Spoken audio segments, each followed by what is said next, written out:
अम्मी आप लोग अंदर रुकिए। ये लोग कौन है? मुझे कैसे पता होगा?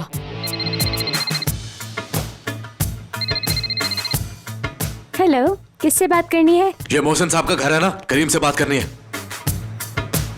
करीम साहब घर पर नहीं है, समीर साहब हैं। कौन है? समीर साहब कोई करीम साहब का पूछ रहा है। मुझे दो।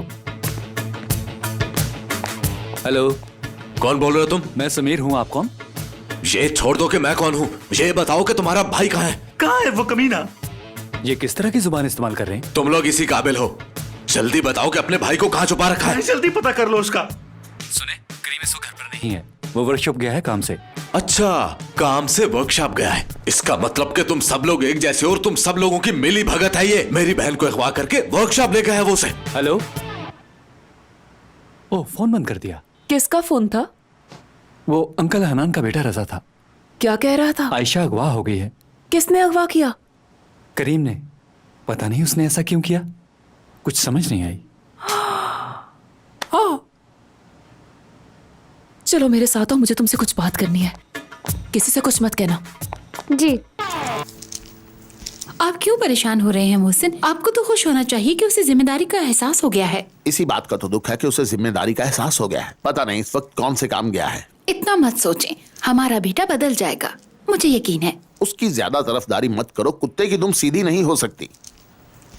मोहसिन, जानते हैं पिछले जुम्मे को मैं कहाँ पर गई थी? नहीं। सुल्तान अयूब के मज़ार पे। वहाँ मुझे एक बाबा मिले जिन्हें मैंने दुआ के लिए कहा। अब कौन से बाबा से मुराद मांग के आई हो तुम? वो बाबा बहुत ही नेक और फरिश्ता सिर्फ इंसान है। सुना है पहले वो भी करीम की तरह बिल्कुल बिगड़े हुए थे, हर वक्त नशे में रहते थे, बिल्कुल होश नहीं होती थी। फिर इसी तरह एक दिन वो नशे में थे और उनकी मुलाकात एक सफेद दाढ़ी वाले बुजुर्ग से हुई। उन बुजुर्ग ने उन्हें कहा कि तुम गलत रास्ते पर चल रहे हो, ये तुम्हें जहन्नुम ले जाएगा। उसके बाद क्या हुआ? क्या उसने वो मश्क तोड़ दी? नहीं, उन्होंने मश्क को तोड़ा नहीं, बल्कि उसे खाली करके उसमें पानी भर दिया। फिर उस मश्क से प्यासों को पानी पिलाने लगे। इस तरह उनकी जिंदगी ही बदल गई। तुम्हें ये सबक आमूज लगता है? ओहो मोहसिन, आपको जो भी सोचना है सोचें। मैं अपने बच्चे के लिए दुआ कर रही हूँ और मुझे पूरा यकीन है कि वो ठीक हो जाएगा। आपको तो कभी उस पर भरोसा होगा ही नहीं। कभी हो ही ना जाए। सिद्रा और उसकी शादी हो गई तो सब कुछ ठीक हो जाएगा। इससे फर्क नहीं पड़ता शादी निदा से हो या किसी और से, बस किसी मुनासिब लड़की से इसकी शादी हो जाए जल्द से जल्द। बाबा, आयशा किडनैप हो गई है। क्या? किसने किडनैप किया है आयशा को? करीम ने किडनैप किया है। क्या? आयशा के भाई रजा की कॉल आई थी और वो करीम को मारने वर्कशॉप जा रहे हैं।